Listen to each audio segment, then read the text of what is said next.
especially the girl child, at night time, they should not be allowed to come out in the outside. আমাদের রাজ্যের মুখ্যমন্ত্রীকে প্রশ্ন করতে চাই, আপনি একজন মেয়ে না অন্য কিছু? আপনি যদি একজন মেয়ে হন তাহলে আপনি একটা প্রশ্নের উত্তর দিন তো। আপনি তাহলে রাত্রিবেলায় আপনি আপনার চেয়ার থেকে ছেড়ে কিভাবে আপনি রাত্রিবেলাতে নবান্ন ছেড়ে কিভাবে আপনি কালীঘাটে পৌঁছাবেন বলুন তো?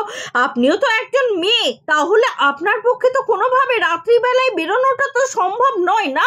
তাহলে আমরা যদি সাধারণ মানুষ হয়ে বেরোতে না পারি তাহলে আপনি কি করে বেরোবেন? ও আপনি 4-5টা পুলিশ পুষে রাখবেন, সেই জন্য আপনি বেরোতে পারবেন, আর আমরা পারবো না কারণ আমরা সাধারণ মানুষ, কারণ আমাদের প্রতিরক্ষার জন্য পুলিশ নেই। তাহলে আপনি এখান থেকে পরিষ্কার করে দিচ্ছেন যে পুলিশ শুধুমাত্র আপনাদের মতন হাইফাই মানুষদের জন্য রয়েছে, পুলিশ আমাদের মতন সাধারণ মানুষদের জন্য কোনো কাজই করবে না।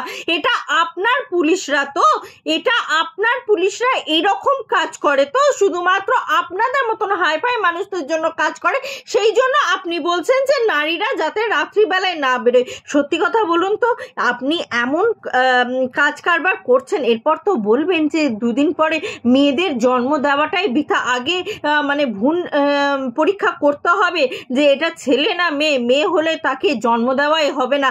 আপনি এরকম চিন্তা ভাবনায় রাখছেন বা এমনই আর কি আমাদের সামনে প্রকাশ করছেন। কিন্তু একটা কথা জেনে রাখবেন, এই নারী, এই শক্তি, আপনি যে কালীর প্রতিমা কালী ঠাকুরের আপনি উদ্বোধন করতে গিয়েছেন না, কিসের জন্য গেছেন, কি কারণে গেছেন?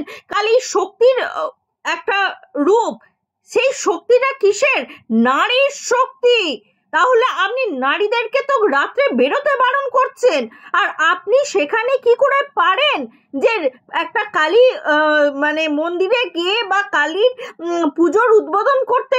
কি করে পারেন আপনি? আমার তো মনে হয় না আপনার পক্ষে সেটা পারাটা কখনো সম্ভব, কি জানি বাপু।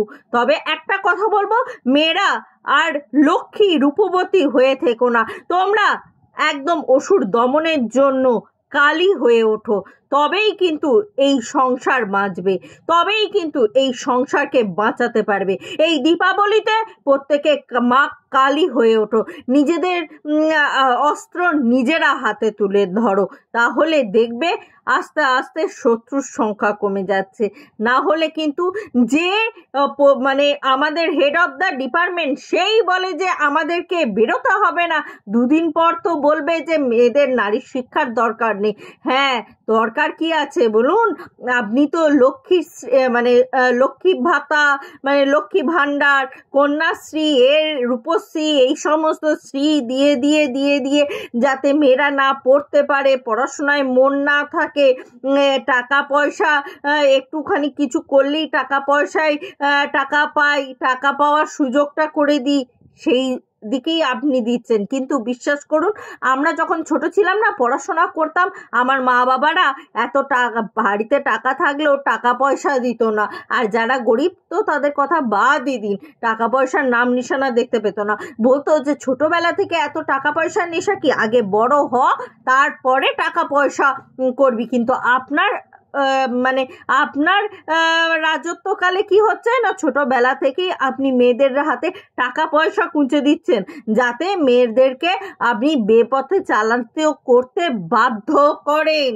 তো একটা কথা বলে রাখবো, মেয়েরা নিজেদের বুদ্ধি খাটাও, কেউ তোমাদেরকে যেন চালনা করতে না পারে।